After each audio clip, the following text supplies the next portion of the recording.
how to make your video private on TikTok.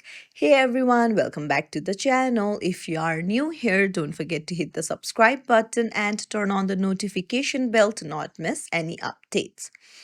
So, in today's video, I'm going to show you how to make your TikTok videos private. Let's dive right in. Open up your TikTok app and then go to your profile in the bottom right corner.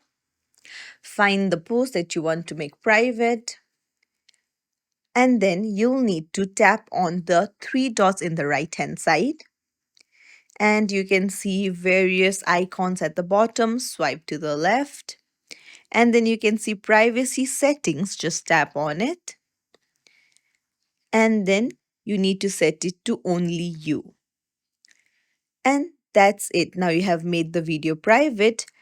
Now you need to go to the lock like icon to find the video. So as you can see, now only you'll be able to see the video. If you found this tutorial helpful, don't forget to like the video and subscribe to our channel. Thank you for watching.